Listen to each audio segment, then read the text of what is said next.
Kung ba man, pero para sa Ginoo atong buhaton ng tanan para may bayang Ginoo. Praise the Lord.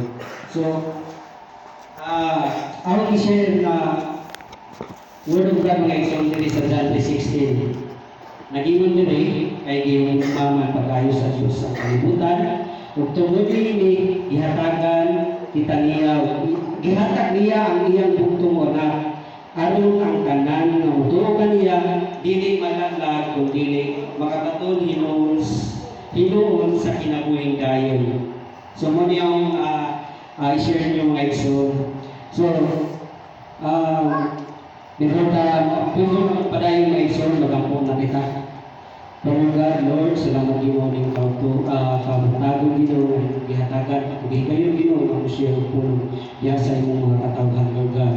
Lord, tigaya ko sa imong kaalam Ginoo ug hinaw Ginoo kining anak karon Ginoo mag-bless Ginoo pinagi sa imong pulong Lord God. Ug Lord, igol ko sa imong atubangan para magpaubos Ginoo. Ug salamat Ginoo sa imong bugma ug kaluoy Ginoo nga ipaabot ka na ang mata ko sa karon Ginoo nga karon. Lord God, salamat Ginoo dalayon ka ning kabutagon ug gihalam kanimo ang kanang pagpasalamat ug kanang bulog ug hallelujah dalayon ka Dios sa ngalan ni Jesus nga among Dios ug Dios. Amen.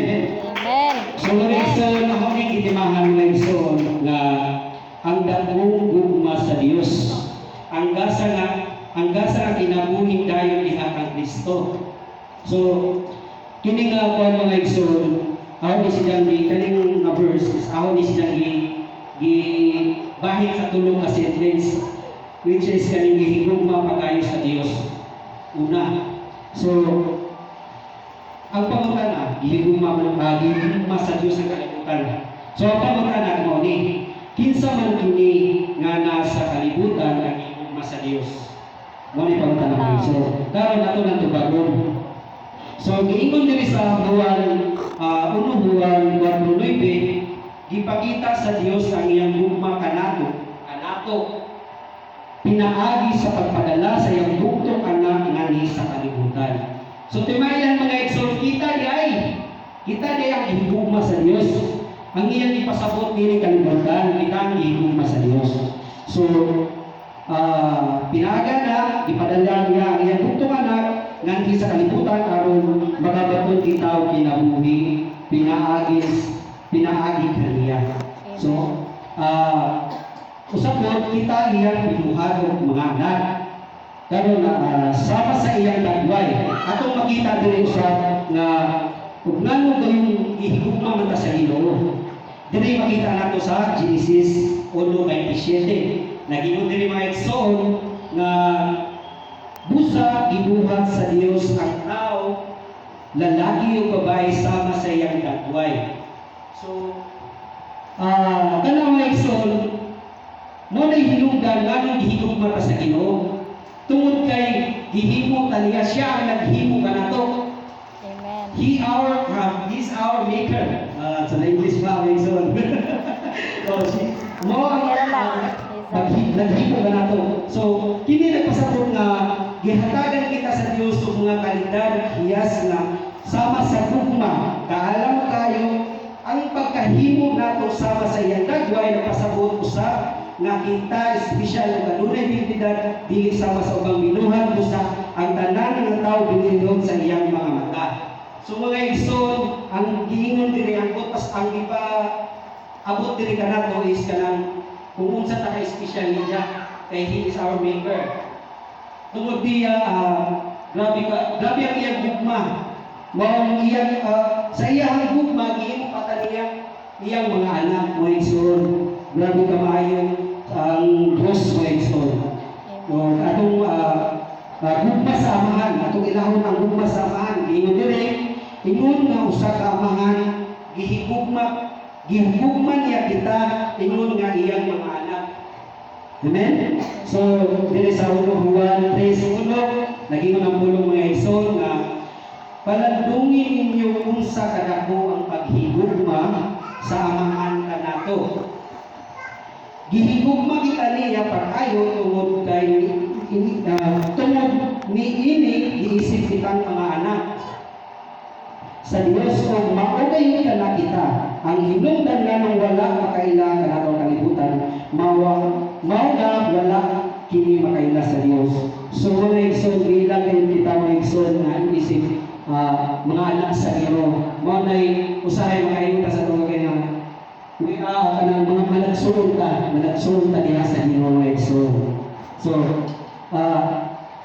gihimo ko ta sa Ginoo mga igsoon kay adunay plano ang Ginoo sa atong ginabuhi. Mao ang ato siyang kalagaran, pahimutan o ato siyang pagpasalamatan sa tanan nga niabot natong mga blessings mga igsoon. Kay ano po yung sa mga igsoon nga dili ta mabalaga sa atong plano sa mga problema sa atong ginabuhi. Ngano man ang Dios na galo. Ang Dios mao ang provider sa atong ginabuhi. So, nagingon po ng Jeremiah 29:11, mao niyang paborito nga verse mga igsoon, nagingon diha nga ako lamang nasayod sa akong larawan ninyo sa paghimo kaniyong kauswagon. So, gingon po dili mga igsoon na ang gugma sa Dios walay katapusan o walay pagkamahulog. Loyalty or faithfulness ang iyang paghigugma. So, dili mausap. Ang gugma sa Ginoo mga igsoon walay kondisyon o dili mawala bisan pa man kung kita makasasala. So, bisan mga igsoon nga aduna tay mga kasaypanan, still nga gihigugma paghihapon kita sa Ginoo. Amen. Tungkol kaya na mga igsoon, sa iyang gugma mga igsoon, dili kanang ang iyang gugma mga igsoon, kanang dili gyud walay kondisyon. Amen. Gihatagan ta niya sa mao kalawasan, gitagaan tao free will sa pagpili sa maayo o sa daugan ang asa kaniya na duha. Kay mo nang pasabot diha nga walay kondisyon. Naarami mo ang kondisyon kung asa ka mo pili sa daugan ba o sa maayo. So, wala mga igsoon na naging ng Jeremiah 31 verse 3, nagpakita ako kanila gikan sa layo mga Israelita, gihigugma ko kamo kanunay bisa ipadayon ko pagpailagan ninyo ang gugma kung walay paglubad. Amen. Hallelujah. Hallelujah. Hallelujah. Ang gugma day sa atong Ginoo mga igsoon, walay kausaban, dili mawala. Mga igsoon, kanunay nagpabili na niyang gugma. Bisan kita mabandon, bisan kita masayo, bisan kita mabackslide sa atong pagpangalagan sa Ginoo, bisan sa unsa nato ka kuyang sa pagpangalagan sa Ginoo, pero ang Ginoo andang gihapon mo dawat nimo tungod sa iyang walay bukas o walay kausabang gugma mga igsoon. Grabe ka maayo ang Ginoo mga igsoon. So, ang Diyos mga igsoon andang ipakita o kaluoy. Bisan pa sa atong mga sayo, andam siyang upasaylo kung balikan nato pinagi sa iyang anak na si Jesus mga igsoon. So, bisan sa unang panahon mga igsoon, ang mga katawan sa una wala pa nakaila sa Ginoo. Kanunay pang nagpabilin ng buhat ng mga dili maayo, mga naapa kasi mga daotang buhat. Bisan karon na gihapon, bisan kaila na paghihapon ng mga butanga. Pero sa gihatag na sa Ginoo ang si Jesus Kristo, nagdiha na ito muna na kita matawag na lang ka para maluwas mga igsoon.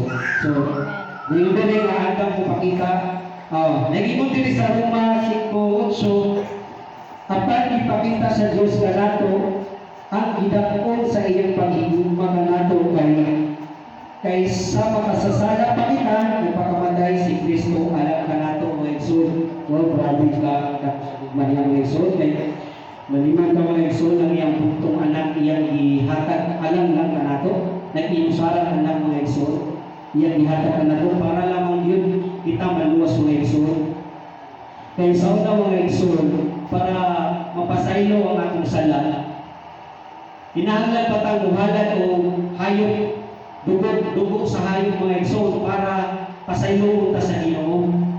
Pero tungod sa gugma sa atong Dios na Amahan, iyang ipadala ang buktong anak para dili na nato buhaton ang gibuhat sa saunang mga gibuhat sa saunang atong maghalad ng naging hayop sa bukod sa hayop mga igsoon. So mga ipadala ang iyang buktong anak mga igsoon para dugoy na lang kami yung dili naman mag-iyaw-iyaw mga anak mga igsoon. So dili na punta sa kaduhang sentence mga igsoon. Gihatag niya ang iyang buktong anak gihatag niya ang iyang buktong anak karon atong hibawon kung kinsa kining buktong anak na iyang ipadala sa Dios. So iyang ngalan mga igsoon o titulo Jesus. So nagpasabot kini mga igsoon nga ang Ginoo nagaluwas, ang Ginoo nagaluwas. Nag-ingon diri mga igsoon sa Mateo 1:21 nga kung siya ni anak mga nakong isa ka lagi kung imong nga pangalan siya kung Jesus kay siya mao ang luwas kung iyang lungsod gikan sa ilang mga sala mga igsoon. So ang ngalan di ay sa atong ang ngalan ay sa anak sa butong anak nga si Jesus mga igsoon mao ang Jesus. So makita diri